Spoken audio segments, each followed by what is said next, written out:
Bonjour et bon dimanche, il pleut. Alors vous allez peut-être entendre un petit peu de pluie dans la vidéo. C'est pas de ma faute, hein. Je ne suis pas Storm, je ne suis pas Tornade, je ne suis pas Thor.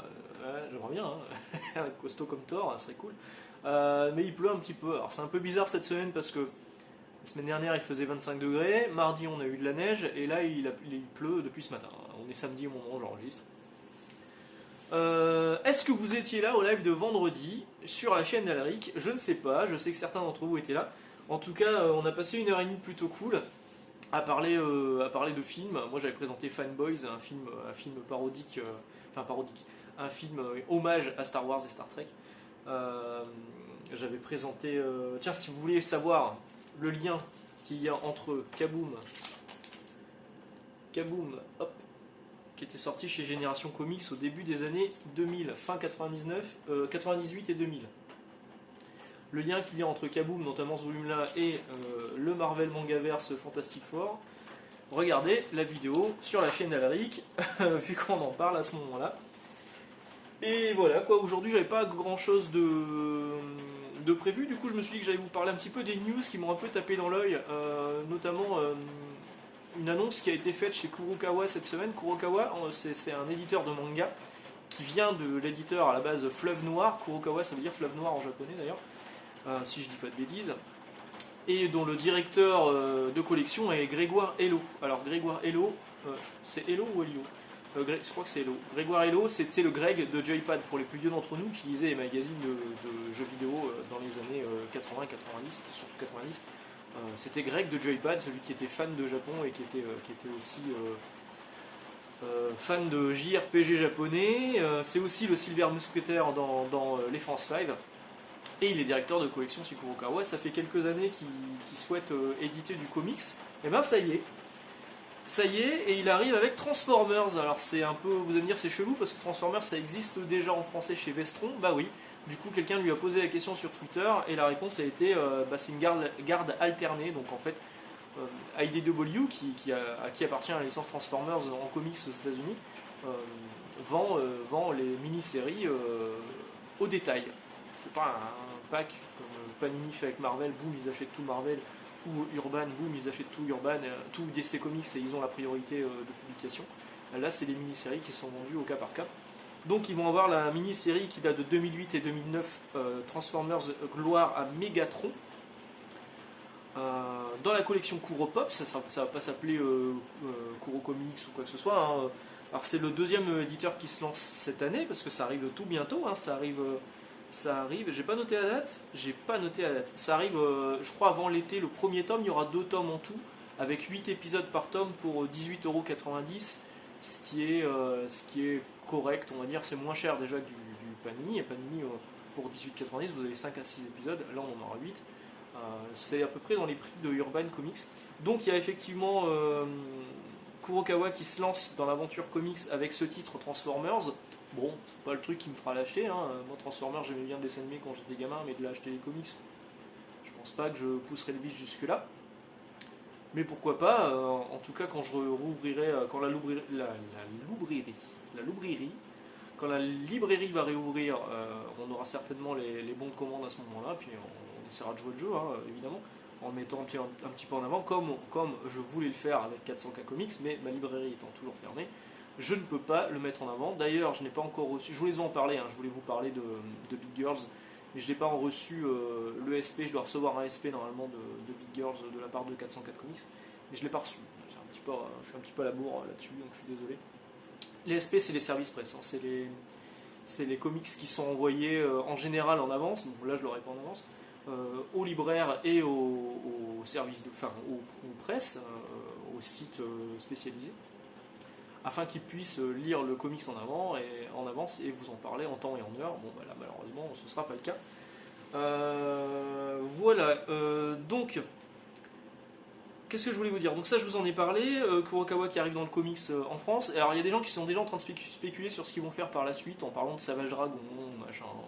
Savage Dragon, ça a été essayé 2 fois, hein. D'abord chez Semic, puis chez Delcourt. Delcourt, ils ont sorti un gros tome, ça n'a pas fonctionné. Je pense que le trait d'Eric Larsen ne plaît pas en France, ce qui est un peu dommage. Moi j'aime beaucoup ce que fait Eric Larsen. Mais je vous avouerai que même moi, Savage Dragon, j'ai lâché un moment. Hein. J'ai acheté les gros. Comment ça s'appelait? Des compendiums, je sais plus. Non, les archives. C'était Savage Dragon Archive, c'était des gros bottins en noir et blanc que j'achetais. Il y avait une cinquantaine de numéros par gros volume. Je crois que c'est 25. Moi, je sais plus. Et bah, je les ai revendus. Je les ai revendus parce que ça revenait pas très cher, mais c'était en noir et blanc. Le papier était ultra fin. Je me suis dit, quitte à lire Savage Dragon, il faut que je lise en TPB. Mais là, il y en a tellement, tellement, tellement. Bah, je me suis pas replongé dedans. Alors, si un éditeur VF tente le coup, je pense que je retenterai effectivement. Eric Larsen, on l'avait revu aussi sur du Spawn il n'y a pas longtemps, enfin il y a quelques numéros sur Spawn Renaissance. D'ailleurs, Spawn Renaissance, le nouveau, sorti cette semaine. J'ai pas réussi à l'avoir encore, hein. Là il est commandé, j'attends de recevoir mon petit texto pour me dire qu'il est arrivé, pour aller le choper. Parce qu'à l'intérieur, vous avez le numéro anniversaire 350, je crois que c'est 350 que vous avez dedans, avec multiples dessinateurs. De Spawn. Voilà, il y a Jupiter's Legacy qui arrive sur Netflix bientôt. Alors c'est marrant parce que je crois que c'était l'année dernière où j'avais un peu trollé sur Twitter Marc Millar. J'avais dit c'est cool. Enfin, j'avais dit à Netflix. Je sais plus quel. Je crois qu'ils avaient annoncé Lock and Key ou un truc du genre. Et j'avais dit c'est cool d'avoir acheté tout le catalogue du Millarverse si vous faites rien avec ce catalogue. Parce que toutes les séries qui sortent à côté, c'était des séries d'autres univers, d'autres comics qui sont pas écrits par Marc Millar. Et Marc Millar m'a répondu. Oui, si, t'inquiète pas, tout se passe bien, on arrive, on travaille sur les trucs et tout. Du coup, l'info avait été reprise sur quelques sites en disant Twitter, un utilisateur de Twitter, c'était moi à poser la question. C'est fou. Et donc là, ça y est, ça arrive Jupiter's Legacy, ça arrive le 7 mai sur Netflix. Ce sera l'occasion de vous en reparler, je vais relire les comics un petit peu avant, j'ai les versions françaises chez Panini. Ça fait partie des dernières versions françaises du Millarverse que j'ai acheté chez Panini parce que au niveau des traductions, Kick-Ass et Hit Girl c'était juste une catastrophe, j'ai arrêté, maintenant j'achète tout en VO. Donc je vais les relire et puis on en reparlera à ce moment-là, comme ça on pourra comparer un petit peu. Moi la première bande-annonce, je suis pas hyper rassuré, je trouve que ça fait trop flashy, je trouve que ça veut faire un peu The Boys mais sans le côté crado. Je sais pas, j'espère avoir une bonne surprise, on en reparlera du coup aux alentours du 7 mai. J'ai vu passer aussi en VO plusieurs annonces de comics qui moi m'intéressent. Alors, qui m'intéressent. Là, ça m'intéresse plus. X-Men, ça fait un moment que je vous dis, ça fait plusieurs fois que je vous dis, je vais sans doute arrêter à un moment. Je pense que là, je vais arrêter parce qu'il y a un relaunch qui arrive. Alors, Jonathan Hickman quitte le titre porte-étendard de X-Men. Ça sera relaunché au numéro 1 par Jerry Dugan. Bon, bah, c'est Marauders, j'ai pas trouvé ça foufou, donc je vais m'arrêter là. Et Hickman, par contre, va faire une nouvelle série dans l'univers l'univers des X-Men. Mais il n'y a pas encore de titre, il n'y a pas encore de dessinateur, et puis franchement, là, j'arrête. House of X Power of Ten, c'était bien, mais alors, après, ça prend pas, quoi. Ça prend pas. Donc ça, il y a un relaunch prévu cet été, il y a un Moon Knight qui sort, une nouvelle série Moon Knight. La dernière, c'était celle de Max Bemis, qui était sortie chez Panini. Donc là, ça sort le 7 juillet. Le numéro 1, c'est écrit par Jed McKay, qui avait écrit notamment Black Cat. Et c'est dessiné par Alessandro Cappuccio. Alors, je connais pas. Est-ce que c'est l'inventeur du cappuccino? J'en sais rien. Je connais pas. J'ai regardé quelques images. Alors, c'est bien, mais je trouve ça un peu lisse, en fait. Maintenant, on va voir. Hein, peut-être qu'avec la colo et tout, ça va vraiment rendre très bien. En tout cas, la couverture qui a été présentée là, la couverture est de Steve McNiven. La vache! J'ai regardé à 2 fois parce qu'au début je me suis dit oh putain c'est Finch qui s'est sorti les doigts du cul. Non, c'est Steve McNiven. En plus la signature on dirait un hommage à la signature de Todd McFarlane dans cette espèce de petit carré là. Et putain la couverture elle est magnifique. Ça mériterait que j'achète le comics juste pour le mettre là, l'exposer tellement c'est beau. Donc voilà, j'attends de lire ça. Moon Knight, la dernière fois qu'on l'a vu, c'était dans Avengers Age of Khonshu, l'arc de Jason Aaron, où il avait pété un câble, machin, tout ça. Il avait réussi à battre tous les Avengers quand même pas n'importe qui. Donc je suis vraiment curieux de voir cette série, qui à mon avis ne durera pas longtemps. Hein. Ça va être en rapport avec... Il y a une série qui arrive sur Disney+, donc forcément il fallait qu'il y ait une série. Mais Moon Knight, il a jamais tenu très longtemps. Enfin si, il y a un moment, il a tenu quand même une centaine de numéros, mais ça n'a jamais été un héros qui a eu le succès qu'il mérite. Parce que je trouve vraiment que Moon Knight, c'est un personnage hyper intéressant, mais qui n'est sans doute pas assez grand public pour plaire au plus grand nombre. Et enfin la dernière annonce VO qui m'a un peu interloqué, c'est le retour du Supergirl dans une mini-série de 7 numéros, de 8 numéros. Le premier numéro sort le 15 juin, c'est écrit par Tom King, donc du coup ça va être à mon avis pas trop dégueulasse. Et c'est dessiné par Bilkis Evely, je vous en ai parlé cette semaine dans une vidéo je crois.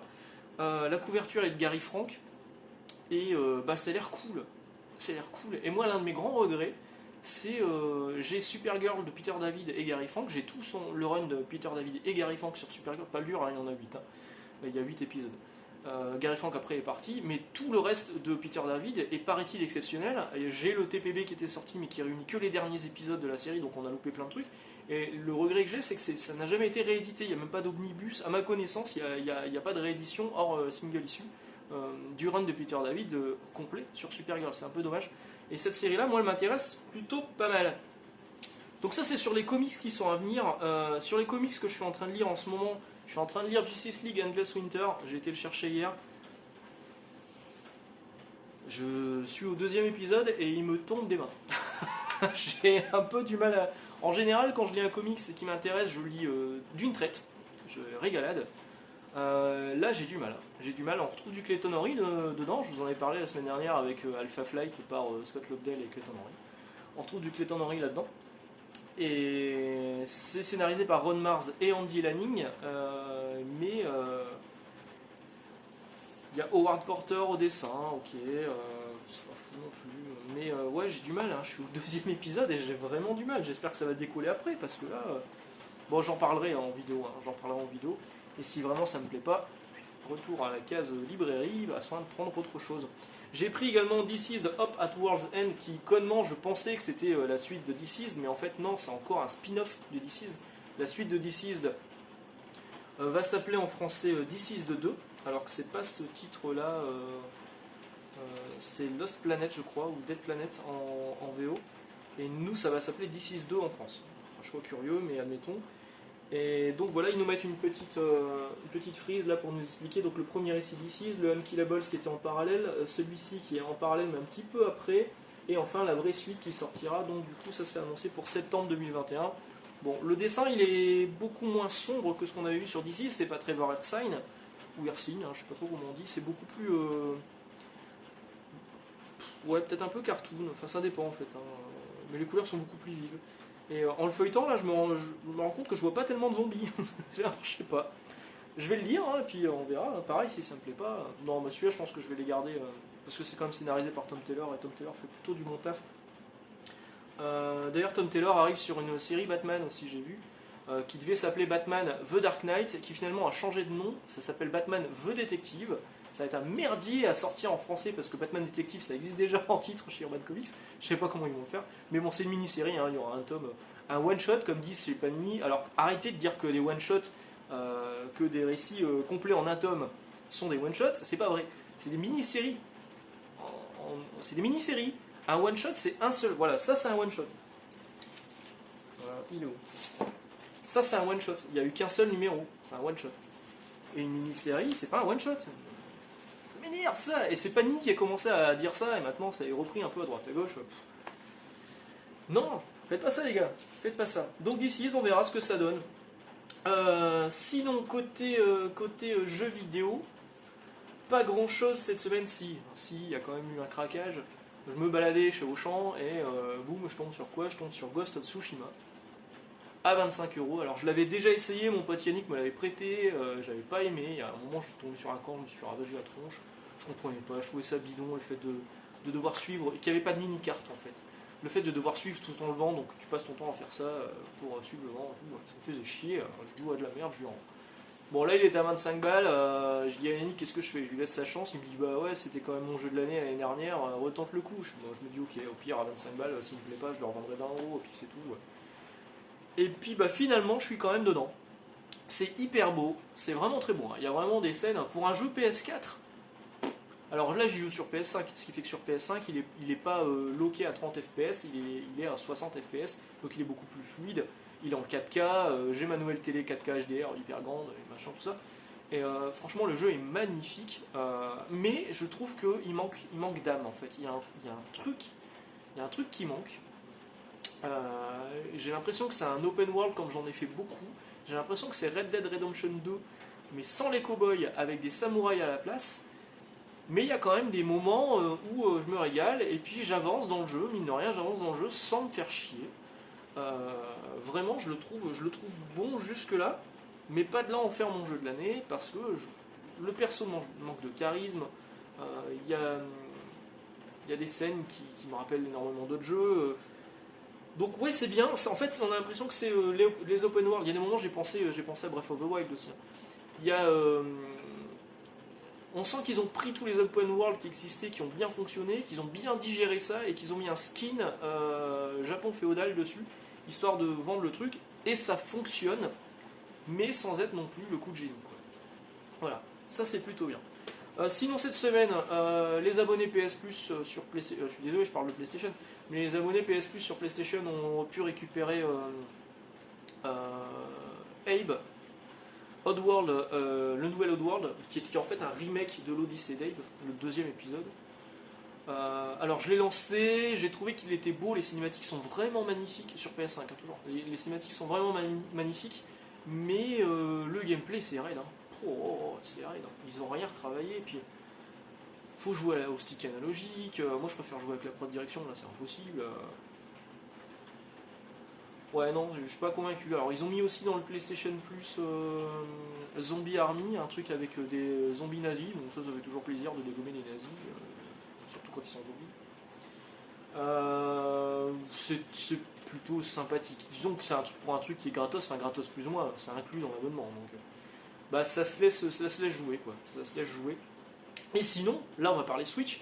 Cette semaine est sorti Pac-Man 99, j'ai pas encore essayé. Alors effectivement c'était la fin là au 31 mars de l'anniversaire de Mario Bros. Donc Mario 99 disparu, il a dégagé. Et ça a été remplacé par ce Pac-Man 99, un Battle Royale avec 99 personnes qui jouent à Pac-Man en même temps. Eh ben je l'ai pas encore essayé, mais je vais aller l'essayer là. Ça m'a l'air plutôt pas mal. Voilà, voilà. Bon, bah sur ce, ouais, bah tiens, Moon Knight, je l'avais mis là. Voilà, hop. Sur ce, je vais vous souhaiter un bon dimanche. On se retrouve très bientôt. N'oubliez pas le concours de Alric sur sa chaîne. Il y a un concours pour gagner des vignettes. Alors de cette taille-là, c'est des mini-cards. C'est les vignettes qui servent à l'habillage de nos Fantastic Friday, de nos vidéos ensemble en fait. Où c'est lui et moi dessinés dans des situations. Il y a même une vignette où j'ai des gros boobs. Meilleure vignette. Donc il y a un concours pour gagner ces vignettes, il y en a 4 à gagner. Les questions, vous les retrouvez dans la vidéo sur la chaîne d'Alric, la vidéo du Fantastic Friday numéro 4, si je dis pas de bêtises. Et vous pouvez répondre entre 12h et 18h ce dimanche. Et il y aura un tirage au sort sur les ex-aequo, évidemment. Bah sur ce, un excellent dimanche. À très bientôt, et puis que vous dire de plus, j'espère que le temps va s'améliorer, parce que mine de rien, l'année dernière, pendant ce confinement, là, parce qu'on est à peu près dans le confinement, on va bientôt fêter les 1 an de la chaîne, tiens. Qu'est-ce que je vais faire? Je sais pas. Donc mine de rien, l'année dernière, pendant le confinement, il faisait beau, on était dégoûtés, on pouvait pas sortir. Là, on peut sortir à 10 km, mais il pleut. Bah bon dimanche quand même alors, hein? Ciao!